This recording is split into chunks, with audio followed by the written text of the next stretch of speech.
bus driver sa mukha ng pera. Tawagin niyo yung bus driver. Bakit siya pinara?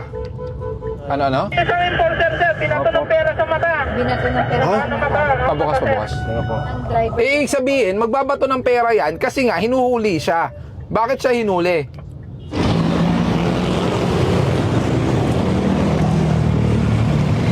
Sino sinuntok? Bakit sinuntok? Kinikita ko sa gitna. Ayaw ko kunin. Nakakantay po kami sa gitna. Kaya linagay namin doon sa windshield ng ticket na kayo lisensya kasi ayaw ko. Kunin niyo yung papel. Ako nagpa. Bakit ka sinuntok? Bumba ka. May video tayo? Sino naka-body cam? Wala ba naka-body cam? Ano pong naging violation? Bakit siya nakikiusap? Teka lang po. Ma'am, dito po kayo. Hindi ko kayo marinig. Dito po kayo. Huwag po kayo mag-alala. Ano pong... Sige. Okay.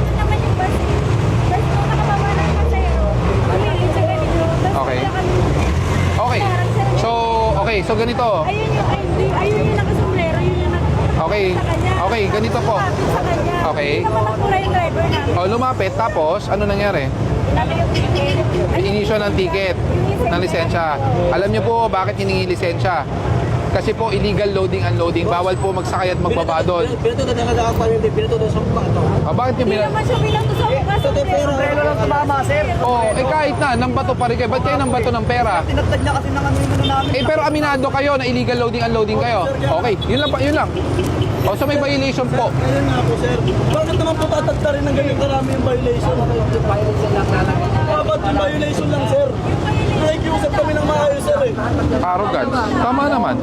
Dalawa lang naman ah. Ano yung 017? Tinagtag niya kasi ng violation, sir. Nakikiusap ako kanina pa.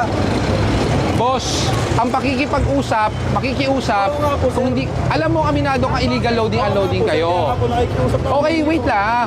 Tanggap ko po yung Tanggap nyo na may mali kayo. Pero wag naman Okay, sana tagta rin ng isang violation lang, sir. anong gusto mong violation? Isang ano yan.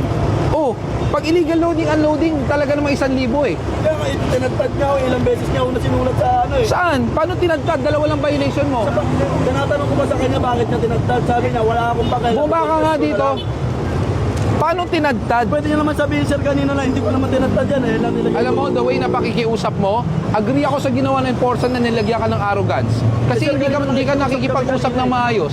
Ako kausap mo ngayon, tapos nakikipagsigawan ka sa akin. Hindi, sir, pinapaliwanag ko lang, sir, kasi kanina na rin kami O yan, kung ganun ka sana makipag-usap, wala tayong magiging problema. Sir, pinapaliwanag ko lang po. Ang tanong ngayon, bakit mo binato ng barya yung enforcer? Sino nang bato ng barya? Okay, bumaba ka. Bakit mo binato yung enforcer ng barya? Kasi, sir, sabi ko sa kanya kanina, sir, magkakati po kami sa pabus dyan. Wala pa pakialam kahit presidente pa ng Pilipinas. Bakit mo binato ng barya yung enforcer? Ako sa kanya, tindig naman. Ang daming sinulat. Ang tanong, paano naging marami? Dadalawa lang po yan. Sir, ilang beses siya naghanap. Tinanong ko pa sa kanya, sir, bakit po tinatag? Sabi niya, wala akong pakialam. Dalawa, paano nang abala? Kayo na nga yung illegal loading, unloading na. Tama, tinikitan kayo. Ang tanong ko, bakit mo binato ng barya yung enforcer? Sir, sorry po, sir. Bakit? Gusto ko malaman bakit mo binato. Sir, nakano yung ano ko eh. Dami ko na. Siyempre, sir, nakati kami sa pabus ng driver. Bakit mo binato ng pera? Oo, sir. Bahala na po kami. Hindi ko naman po sinasadya. Sorry po talaga. Oo nga po pero pinagtataka namin bakit nang bato ng pera? Ano ang gusto nating palabasin? Sir, hindi ko naman po sinasadya eh. Hindi ganon. Talaga may mali kayo. Ano po, masero, sir. Ayaw sa nakakawin. Sorry na po. Alam nyo, bilang pasahero, makinig muna, bilang pasahero, alam nyo dapat kung saan ang tama at maling babaan. Hindi porke kailangan yung bumaba, bababa kayo ng basta-basta. Kasalanan din nyo yan pare-pareho eh. Wala kasing loading unloading doon, alam mo naman, di ba? Itabi nyo na lang, patabi nyo. Sige, tabi nyo muna, tapos paano na lang ako ng papel.